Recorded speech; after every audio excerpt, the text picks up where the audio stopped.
কমল সুবিলাস তাহলে জল কানাই কানাই ভর্তি পরিপূর্ণ, এইবার একটা ঢেউ দেওয়া হলো। জলে যদি এইবার ঢেউ দেওয়া যায় জলটা কি হবে বাবা? মহাভাবের তরঙ্গ, এ তো যেমন তরঙ্গ নয়। এবার জলের উপর যদি ঢেউ হয় কমল দুলবে আর তার সাথে সাথে জলও উঠছে। নিতাই গৌর হরি হরি। প্রভুর ভাবখানা তাই হয়েছে। আবার নব নব ভাব মনে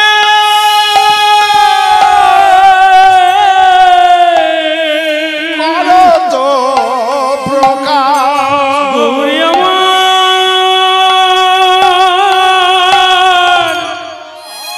নব নব ভাব মনে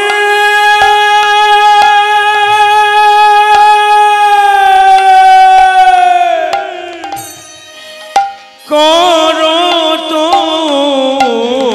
প্রকাশ প্রকাশ হলো নবভাবের উদ্দীপন, নবভাবের উদ্দীপন, আজ নবভাবের উদ্দীপন, নবভাবের উদ্দীপন।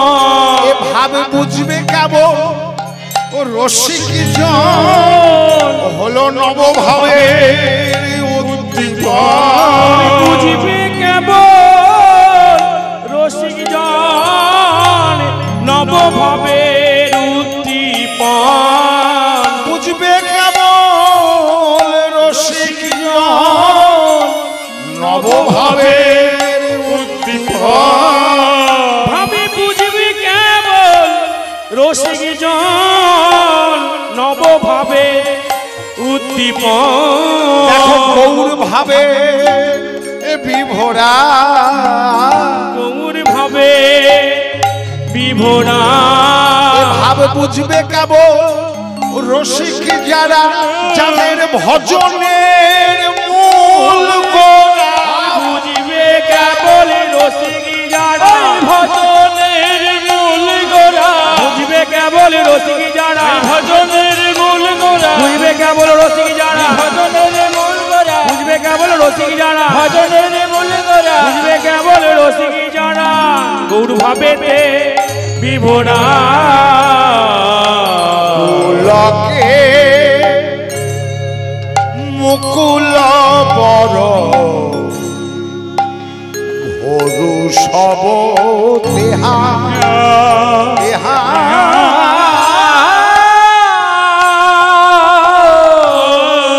পুলকে মুকুল বর, এ তো আর কিছু নয়। বুঝেছি, উদয় হয়েছে, উদয় হয়েছে। বুঝি অষ্ট সাত্বিক ভাবের আমার ভাবে নিধি গোড়া চাঁদে। অষ্ট সাত্বিক ভাবি গোড়া, ভাবি নিধি গোড়া চাঁদে। অষ্ট সাত্বিক ভাবি গোড়া, ভাবি নিধি গোড়া চাঁদে। অষ্ট সাত্বিক ভাবি গোড়া, ভাবি নিধি গোড়া চাঁদে। অষ্ট সাত্বিক ভাবি গোড়া হয়েছে। স্তম্ভ সেদ রোমাঞ্চ সরবেদত বিপথ বৈবার নাম অশ্রু প্রলয় ইত্যষ্ট সাত মিশ্রিতা। ইতি অষ্ট সাত মিশ্রিতা। আট প্রকারের ভাব। স্তম্ভ জড়বৎ, সেদ মহাপ্রভু শ্রী অঙ্গে বিন্দু বিন্দু ঘাম দেখা দিয়েছে। বৈষ্ণব মহাজন বর্ণনা করে বলছে, দেখো দেখো যেন মনে হচ্ছে চুয়াইয়ে পড়িছে, চুয়াইয়ে পড়িছে। হেম গাছে প্রেম রস রসে ভাসাবে ডুবাবে বলে। হেম গাছের প্রেম রস ভাসাবে ডুবাবে বলে। হেম গাছের প্রেম রস ভাসাবে ডুবাবে বলে। হেম গাছের প্রেম রস ভাসাবে ডুবাবে বলে। চুয়াইয়ে পড়িছে। গাছ সোনার বড়, সোনার গাছ। বৃন্দাবনে নাকি সোনার তাল গাছ আছে। নাকি মানে আমি যাইনি বলে নাকি বলছি, অর্থাৎ আপনারা যারা গিয়েছেন দর্শন করেছেন, ওই হেম গাছ আমার শ্রীকৃষ্ণ চৈতন্য মহাপ্রভু, আর তার দেহে বিন্দু বিন্দু ঘাম। বৈষ্ণব মহাজন বলছেন না না, বর্ণনা ঠিক হলো না, চুইয়ে চুইয়ে পড়বে কেন, একটু এগিয়ে গেছে। এগিয়ে মানে ভজনে এগিয়ে গিয়ে গৌরের কৃপা আর একটু বেশি লাভ করে এগিয়ে গিয়ে দেখছেন বর্ণনা ঠিক হলো না। হেম গাছের প্রেম রস চুইয়ে পড়ছে, এ বর্ণনা যথার্থ হলো না। ওনার কলমে স্বস্তি পেল না বর্ণনা করে। একটু দেখি আর কিছু ভাব আছে নাকি। হ্যাঁ হ্যাঁ, এবার দেখে বলছেন ঘাম নয়, দেখে যেন মনে হচ্ছে মুক্তা ঝরিছে, মুক্তা ঝরিছে, সোনার গাছ হতে মুক্তা ঝরিছে, সোনার গাছ হতে মুক্তা ঝরিছে। লোকে পাগল বলবে, সোনার গাছে সোনা ঝরবে। নারকেল গাছে আমও ফলবে না, আর আম গাছে নারকেলও ফলবে না। তাহলে সোনার গাছে সোনা ফলবে, আর আমি বর্ণনা করছি সোনার গাছে মুক্ত ধরেছে, মুক্ত ফুলেছে। এই শোভা না, এটা ঠিক হলো না।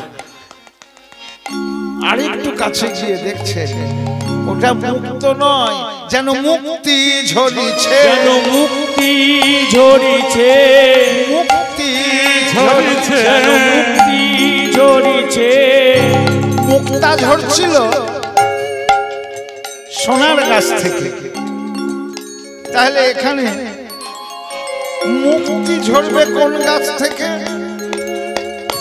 ওটা তো সোনার গাছ ছিল, এখানে সোনার গাছ না রেখে লিখলেন একটা উপাসনার গাছ হতে মুক্তি ঝরিছে, উপাসনার গাছ হতে মুক্তি ঝরিছে, উপাসনার গাছ হতে গৌরমদের উপাসনা, উপাসনার গাছ হতে গৌরমদের উপাসনা, উপাসনার গাছ হতে গৌরমদের উপাসনা, উপাসনার গাছ হতে গৌরমদের উপাসনা, উপাসনার গাছ হতে মুক্তি ঝরিছে।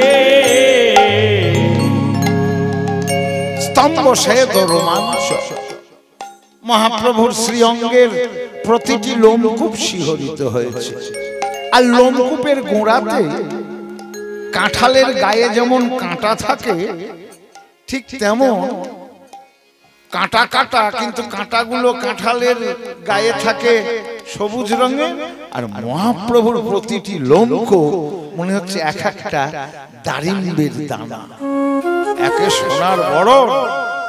হ্যাঁ, আর একবারে গোড়াই গোড়াই এমন ভাবে শ্বেতবিন্দু আর ওই পুলক অঙ্গ। এবার ভাবুন তো দৃশ্যটা কেমন হতে পারে।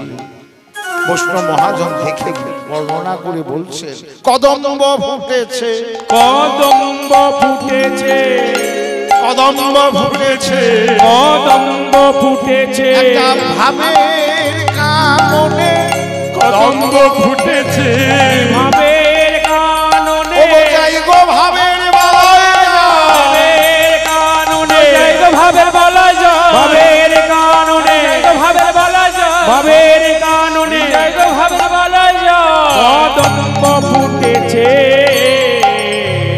এ রাধা মোহন কিছু না পাবলো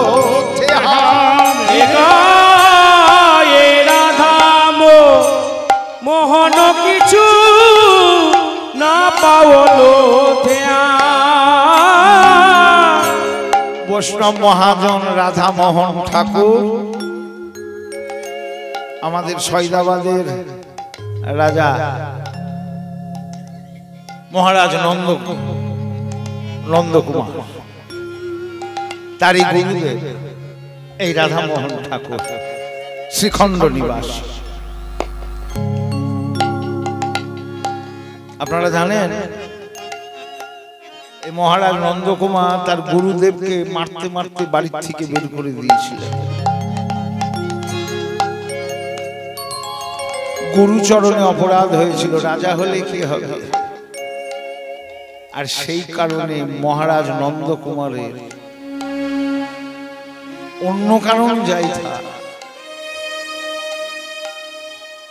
বিনা বিচারে মিথ্যা মামলায় ফাঁসি।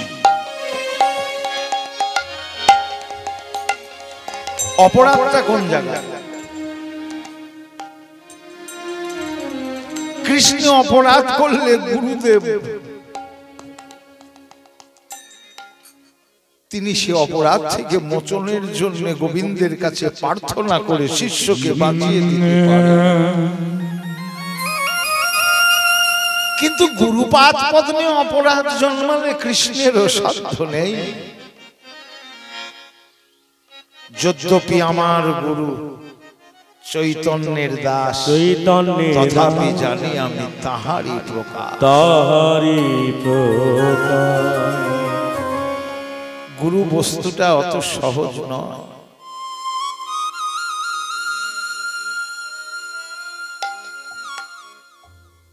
গুরু তত্ত্বটা অত সহজ নয়। কৃষ্ণ তত্ত্ব থেকে অধিক জটিল তত্ত্ব গুরু তত্ত্ব। যে কারণে বৈষ্ণবগণ পরবর্তীকালে তাদের সিদ্ধান্তে মানতে বাধ্য হয়েছে ভগবানের যত যত অবতার থাক শ্রী গুরুদেব একটা অবতার। তাই কলমে দিলেন জয় জয় শ্রী গুরু প্রেম কলপতরু অদ্ভুত চাক পরকাশ। এই অবতার হচ্ছে অদ্ভুত অবতার। স্বয়ং ভগবানের এক অবতার হচ্ছেন স্বয়ং গুরুদেব। বৈষ্ণবগণ পরবর্তীকালে সিদ্ধান্ত নিয়ে এই সিদ্ধান্তে উপনীত হয়েছে। তাই বলছেন সেখানে রোবত বৈষ্ণব দাস এ রাধা মোহন কিছু না পাবল